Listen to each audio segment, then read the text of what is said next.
Hello students, આનાથી આગળના લેક્ચર્સમાં આપણે લોકોએ આપણું સ્વાધ્યાય 2.3 કમ્પ્લીટ કર્યું, રાઈટ. અને એની સાથે સાથે આપણે ચેપ્ટરમાં જેટલા બી ટોપિક્સ જોવાના હતા એ બધા જ આપણે કમ્પ્લીટ કર્યા હતા, રાઈટ.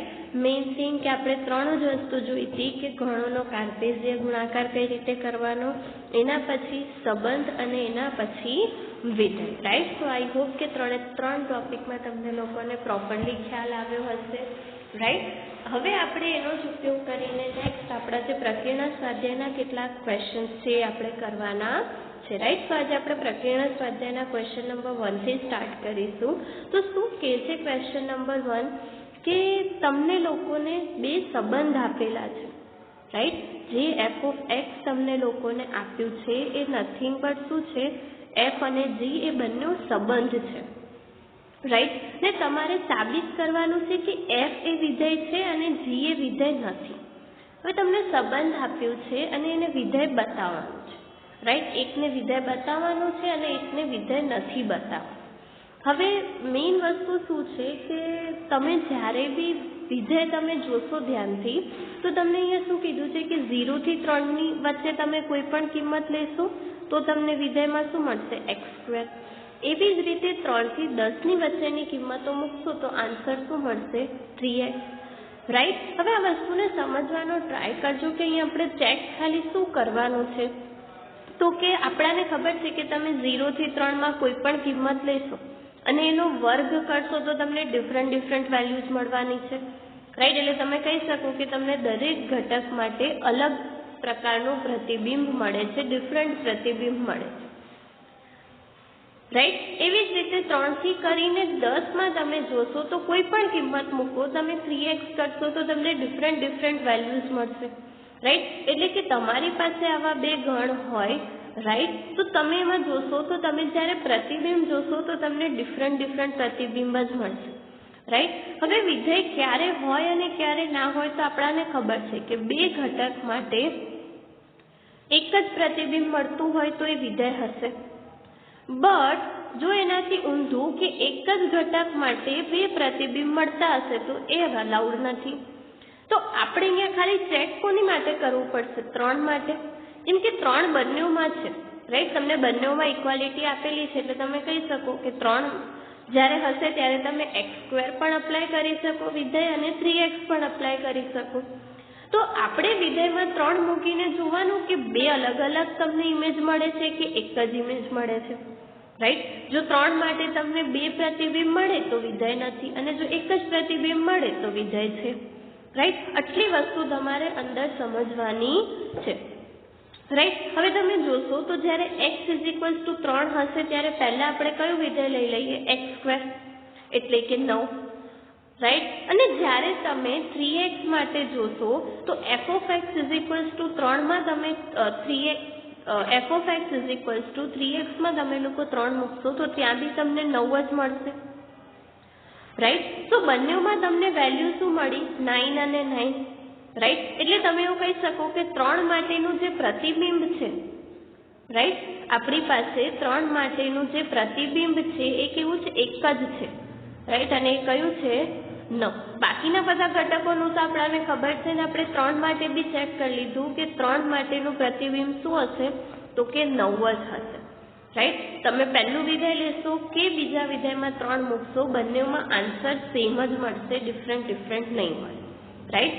એટલે આપણે કહી શકીએ કે જે f છે એ શું છે તો કે વિધેય છે, બીકોઝ એ વિધેયની બધી જ કન્ડિશનને સેટિસ્ફાઈડ કરે છે, રાઈટ. એવી જ રીતે જો આપણે જીમાં જોઈશું, રાઈટ, તો જીમાં તમને લોકોને જે વિધેય આપ્યું છે એમાં આપણે શેની માટે ચેક કરવું પડશે તો કે આ 2 માટે, કે 2 માટે તમને કેટલા પ્રતિબિંબ મળે છે. તો તમે જ્યારે 2 માટે g(2) લેશો તો x² માં કિંમત મૂકશો તો 4 મળશે અને 3x માં કિંમતો મૂકશો તો 6 મળશે. આનો મતલબ શું કે આપણી પાસે જે બે ગણ છે એમાં હું 2 લઈશ તો 2 માટે મને બે અલગ અલગ પ્રતિબિંબ મળશે, 4 અને 6, જે વિધેયમાં અલાઉડ નથી. તો આ જે આપેલું છે એ સંબંધ છે, પણ વિધેય નથી, કેમ કે x = 2 માટે કેવા પ્રતિબિંબ મળે છે? બે અલગ અલગ પ્રતિબિંબ મળે છે, જે વિધેયની કન્ડિશનને સેટિસ્ફાઈડ કરતું નથી, રાઈટ. એટલે આપણે એવું કહી શકીએ કે વિધેયની વ્યાખ્યા પ્રમાણે g છે જે એ વિધેય નથી, રાઈટ. તો આટલી વસ્તુ તમારે ધ્યાનમાં રાખવાની છે કે જ્યારે આ ટાઈપના વિધેયો તમને લોકોને આપેલા હોય, મીન્સ સંબંધ આપેલા હોય, તો તમારે એક જ ઘટક માટે ચેક કરવાનું કે એના માટે તમને બે પ્રતિબિંબ મળે છે કે એક જ પ્રતિબિંબ મળે છે, ધેટ્સ ઇટ. ઓકે, સો આ રીતે તમે એનું કેલ્ક્યુલેશન જે છે એ કરી શકો. ઓકે, નેક્સ્ટ ક્વેશ્ચન જોઈએ આપણે, ક્વેશ્ચન નંબર 2. તો સિમ્પલ છે કે તમને f(x) = x² આપ્યું છે અને તમારે આની કિંમત શોધવાની છે, f(1.1 - f(1). તો તમારે અહીંયા શોધવાનું શું છે? ખાલી બે જ વસ્તુ શોધવાની છે, f(1.1 અને f(1).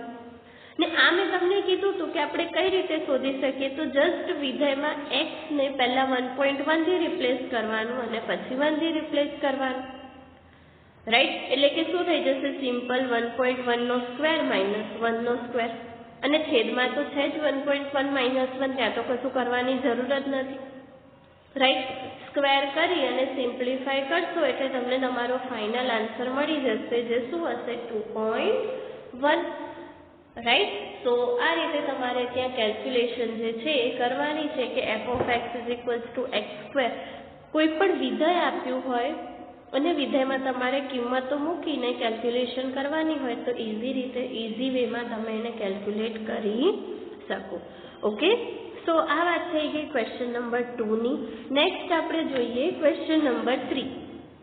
તો તમને શું કીધું છે કે એક વિધેય આપ્યું છે અને એનો પ્રદેશ શોધવાનો છે, રાઈટ. તો આપણે જ્યારે પ્રદેશ વિસ્તારની વાત કરી હતી, ઇનફેક્ટ મેં જ્યારે વિધેયની વાત કરી હતી, તો આ તમને ખ્યાલ હશે કે આ સમમેય વિધેય છે, રાઈટ. અને સમમેય વિધેયમાં આપણાને ખબર છે કે આપણો જે છેદ છે એ કેવો હોવો જોઈએ? નોન ઝીરો હોવો જોઈએ, right.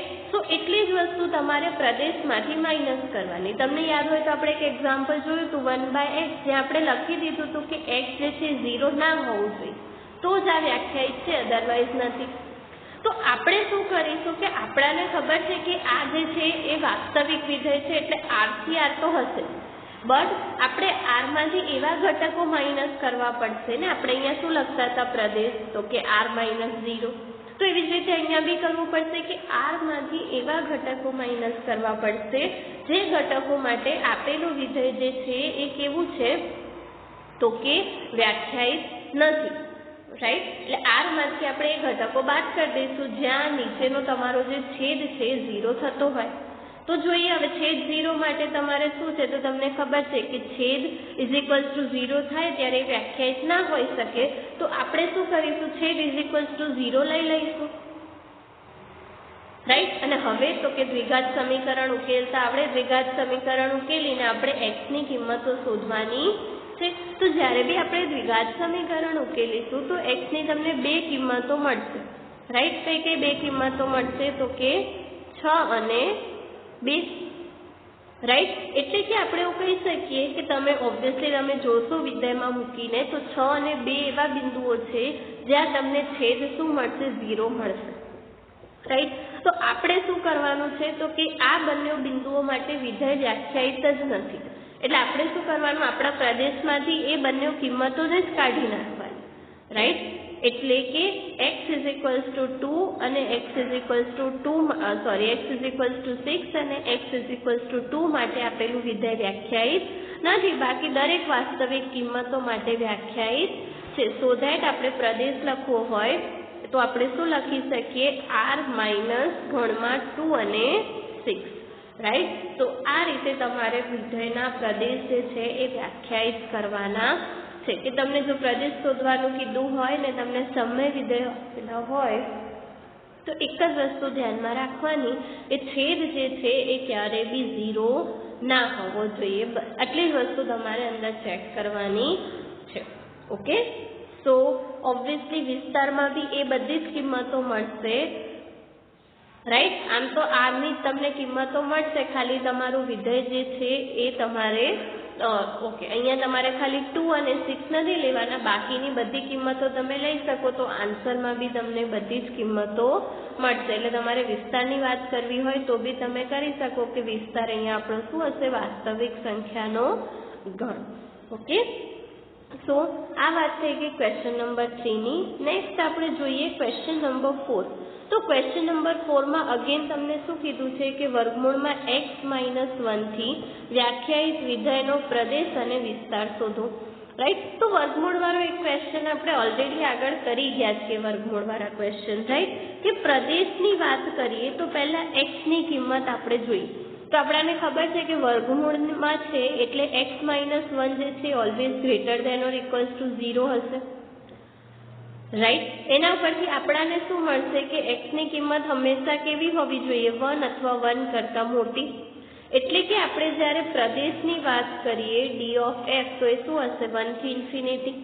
Right, close interval 1 to infinity. Right છે, એકદમ ઇઝી. હવે આપણે વાત કરવાની છે વિસ્તારની. તો મેં તમને કીધું એમ y ઇઝ ઇક્વલ્સ ટુ આપણે વિધેય લઈ લેવાનું. રાઈટ, તો y is equals two √x-1 છે. રાઈટ, એટલે બંને બાજુ વર્ગ કરીશું તો શું મળશે, y² is equals two x-1.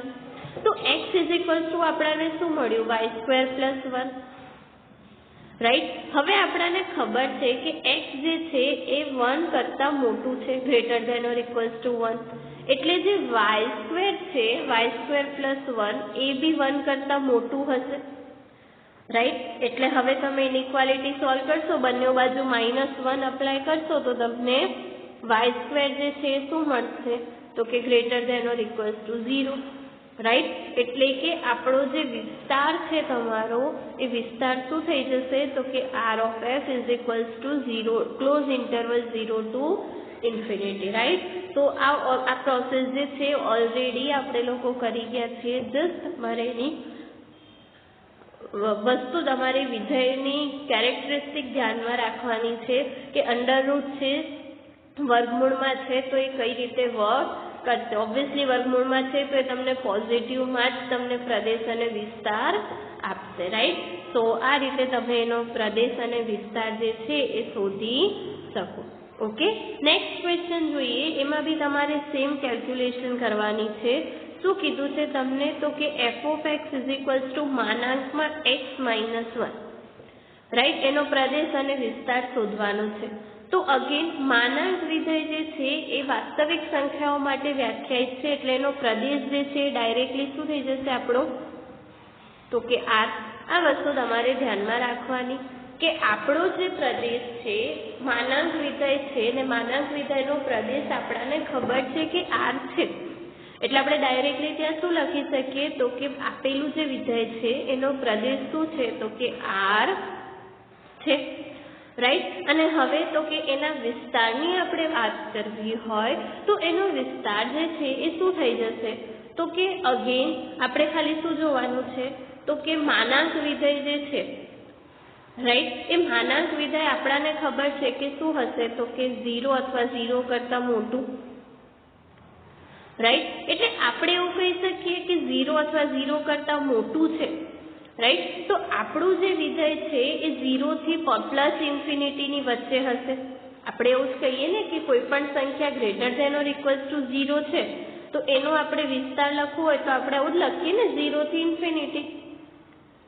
Right, આ બધી વસ્તુ આપણે અસમતામાં ઓલરેડી શીખી ગયા છીએ. ઓકે, તો એ જ વસ્તુ અહીંયા છે કે જો મોડ x-1 આપણને ખબર છે કે માનાંક વિધેય છે એ હંમેશા આપણને પોઝિટિવ વેલ્યુ આપશે. રાઈટ, અધરવાઇઝ તમે કહી શકો નોન નેગેટિવ, 0 થી કરીને બધા જ પોઝિટિવ નંબર્સ. રાઈટ, તો x-1 માટે બી સેમ વસ્તુ અપ્લાય થશે.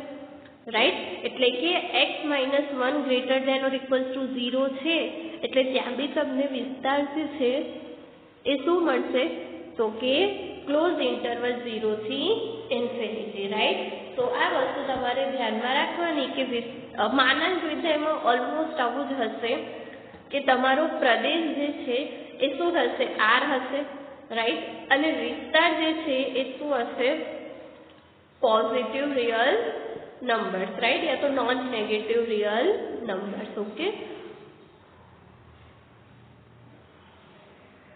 તો આ વસ્તુ તમારે ધ્યાનમાં રાખવાની છે.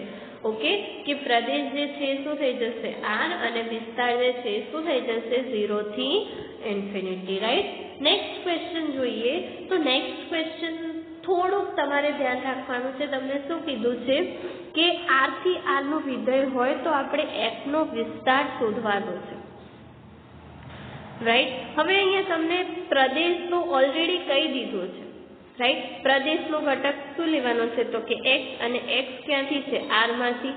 એટલે પ્રદેશ જે છે એ શું થઈ જશે તો કે r થશે, એ આપણાને ખબર છે. હવે આપણે શેના ઉપર વાત કરવાની છે તો કે વિસ્તાર પર. રાઈટ. અને ઓબ્વિયસલી આપણે જે પેર લખીએ એ x અને y હોય, અને y ને આપણે શું લઈ લઈએ છીએ f of x.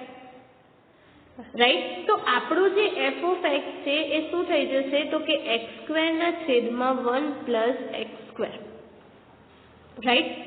હવે તો કે આપણી પાસે હવે f of x છે, તો હવે આપણે એના ઇઝ ઇક્વલ્સ ટુ y લઈને પછી આપણે વિસ્તારની વાત કરી શકીએ. રાઈટ. એક વસ્તુ ખાલી તમારે ધ્યાનમાં રાખવાની કે 1 પ્લસ x² જે છે એ ઓલવેઝ કેવું હશે, નોન ઝીરો હશે, હોવું જોઈએ અને હશે. કેમ હશે તો કેમ કે આપણને ખબર છે કે વર્ગ છે એ ક્યારેય નેગેટિવ નહીં હોય. રાઈટ. તો 0 થી પોઝિટિવ કોઈ પણ નંબર હશે. રાઈટ. અને એમાં તમે 1 એડ કરશો તો એ ક્યારેય નેગેટિવ એ ક્યારેય 0 તો નહીં જ થાય. +1 0 માં બી તમે એડ કરશો તો એ 1 આન્સર આપશે, એટલે એનાથી નીચે તો આન્સર જશે જ નહીં. રાઈટ. એટલે તમારું જે 1 પ્લસ x² છે ક્યારેય નોન ઝીરો નહીં હોય, એ વસ્તુ તમારે ધ્યાનમાં રાખવાની. હવે તો કે આપણે f of x is equals two લઈ લઈએ y. રાઈટ. તો તમને શું મળશે, y is equals two x² upon 1 plus x². Right. And then તમે એને સિમ્પ્લિફાય કરશો તો તમને x ની વેલ્યુ મળશે. કે x ની વેલ્યુ શું મળી તો કે plus or minus √ y upon 1 minus y. Right. હવે અગેન આપણને ખબર છે કે આ જે ક્વોન્ટિટી છે, રાઈટ, એ કેવી છે તો કે 0 વર્ગમૂળમાં છે, અને વર્ગમૂળમાં હશે તો એ 0 કરતાં મોટી જ હશે. રાઈટ. સો દેટ તમને શું મળશે, y ના છેદમાં 1 minus y greater than or equals to 0. Right. અને હવે હું 1 માઇનસ y ને નેગેટિવ વડે મલ્ટીપ્લાય કરીશ તો y માઇનસ 1 થઈ જશે. રાઈટ. અને નેગેટિવથી મલ્ટીપ્લાય કરીશ તો ઇનઇક્વાલિટી જે આપણી અસમતા છે એ બી ચેન્જ થઈ જશે. રાઈટ. તો મને શું મળશે, y ના છેદમાં y minus 1 less than or equals to 0. Right. એટલે હવે મને શું મળ્યું તો અહીંયા ધ્યાનથી જોજો, y upon y minus 1 less than or equals to 0. Right. હવે ઓબ્વિયસ છે કે અહીંયા તમારી y ની જે વેલ્યુ છે એ 1 ના હોવી જોઈએ. રાઈટ. નહીતર તો તમારું જે વિધેય છે એ નોટ ડિફાઇન્ડ થઈ જશે. હવે આ કેસમાં આપણે કરવાનું છે શું તો કે જ્યારે બી તમે લોકો આ ટાઈપનું હોય કે તમને ખ્યાલ છે કે તમે ડાયરેક્ટ y માઇનસ 1 ને સામે લઈ જશો તો એ 0 થઈ જશે. રાઈટ. સો આ ટાઈપની જ્યારે તમારી પાસે અસમતા હોય તો આપણે કેલ્ક્યુલેશન કઈ રીતે કરવાની તો કે y માઇનસ 1 વડે તમારે બંને બાજુ ગુણી નાખવાનું. રાઈટ. તો y માઇનસ 1 થી તમે બંને બાજુ ગુણી નાખશો તો y માઇનસ 1 y માઇનસ 1 ના સ્ક્વેરથી, રાઈટ, જે બી તમારો છેદ છે એના વર્ગથી તમારે એને ગુણી નાખવાનું. રાઈટ. તો હું y માઇનસ 1 ના સ્ક્વેર જોડે ગુણીશ બંને બાજુ તો મને આવું કંઈક મળશે, y માઇનસ 1, અને અહીંયા તો 0 છે એટલે 0 જ રહેશે. રાઈટ. અને y ની જે વેલ્યુ છે એ શું હશે તો કે 1 તો નહીં જ હોય. રાઈટ. નહીતર તો વળી પાછું આજે છે નોટ ડિફાઇન્ડ થઈ જશે. આપણે આ વસ્તુ ધ્યાનમાં રાખવાની છે કે y ની વેલ્યુ જે છે એ 1 નથી. રાઈટ. હવે કદાચ હું આના ઇઝ ઇક્વલ્સ ટુ ઇક્વાલિટી લઈ લઉં. રાઈટ. તો મને શું મળે, y is equals to 0, right, and y is equals to 1. Right. તો y ઇઝ ઇક્વલ્સ ટુ 0 છે મારી પાસે, અને y ઇઝ ઇક્વલ્સ ટુ 1 છે. રાઈટ. તો આ કેસમાં મારી પાસે શું હોય કે y=1 તો મને અલાઉડ નથી, રાઈટ. તો y ની વેલ્યુ મારી પાસે શું આવી તો કે 0, રાઈટ. અને ઓબ્વિયસ છે કે y ની વેલ્યુ જે છે એ 1 કરતાં મોટી તો નહીં જ હોય, રાઈટ. સો આ કેસમાં આપણી પાસે આપણું જે y છે એ ક્યાંથી ક્યાં બિલોંગ કરશે તો કે 0 થી 1 માં, રાઈટ. એટલે આપણું y જે છે એ બિલોંગ ક્યાં કરશે તો કે એની વેલ્યુ 1 નથી લેવાની પણ 0 લેવાની છે, રાઈટ. એટલે કે જે આપણું વિધેય છે, રાઈટ, એનો જે વિસ્તાર છે એટલે y ની જે વેલ્યુ આપણે લેવી હોય એ કેવી થઈ જશે તો કે અહીંયા y નથી બટ આ આપણી ક્વોન્ટિટી 0 કરતાં તો નાની હોવી જોઈએ, રાઈટ. તો યા તો આપણે 0 લઈ શકીએ, રાઈટ, યા તો 0 થી 1 ની વચ્ચે કોઈક વેલ્યુ લઈ શકીએ તો જ આ ઇનઇક્વાલિટી જે છે, અસમતા જે છે એ કેવી થશે, સાચી થશે, રાઈટ. એ જ વસ્તુ તમને અહીંયા આપેલી છે કે y-0 ઇન્ટુ y-1. હવે આ ક્વોન્ટિટી તમારે <0 રાખવી હોય, રાઈટ, તો એ કેસમાં તમારે y ની વેલ્યુ જે છે એ ક્યાંથી ક્યાંની લેવી પડે તો કે 0 થી 1 ની વચ્ચે જ લેવી પડે, રાઈટ.